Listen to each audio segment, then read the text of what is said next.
Hey Eric, just a quick check-in a little bit sooner than usual, but I thought that was necessary due to the recent events that happened here in Seattle. So first off, hi, so you can see I'm alive. There was a little bit of confusion in some of the recent media coverage.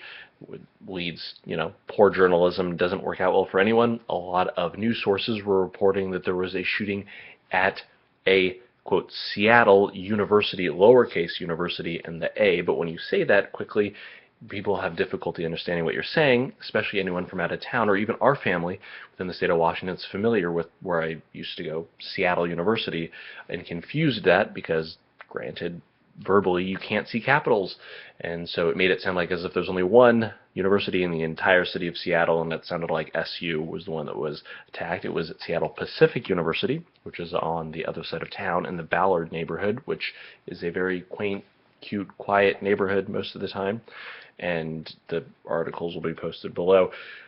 Anyway, I wanted to see in particular, kind of get your feel for the gun situation in the United States.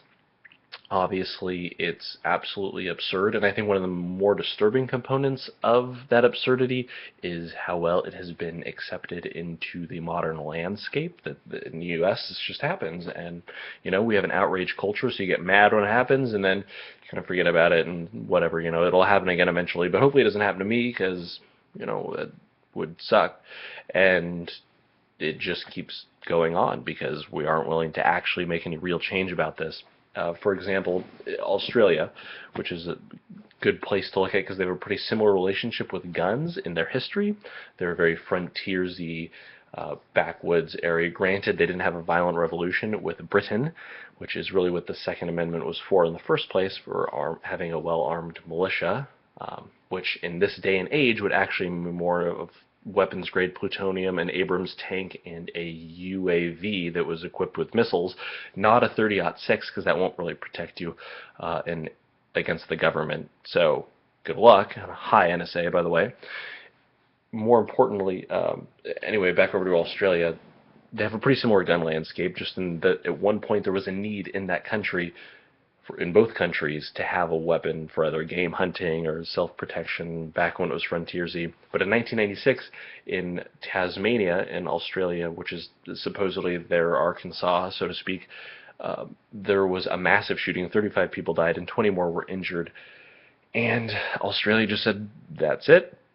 Enough's enough, and they cracked down on guns. There's been no major mass killings since, and their overall gun deaths went down by 2/3.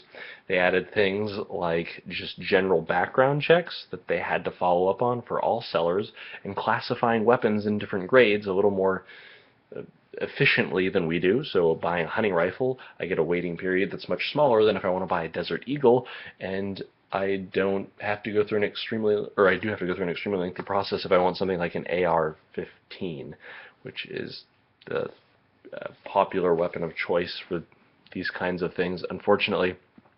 Anyway, and Australia has been doing much better since. It's kind of absurd that we can't get these kinds of things through in the United States.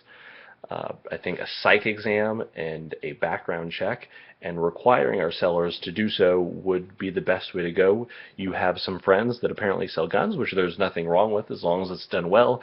You told me that they were telling you that there's really nothing that they have to report.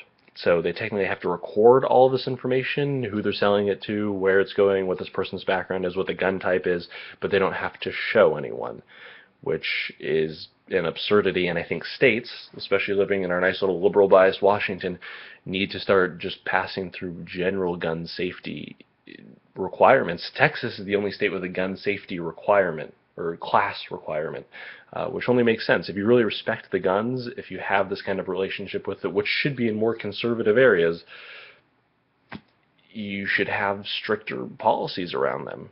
Like, end of story. So I'm interested to see what you have to say on that. Currently, the U.S. does a very poor job, and only a couple states have additional policies on guns. Links below. And yeah, I'm interested. So tell me what you think.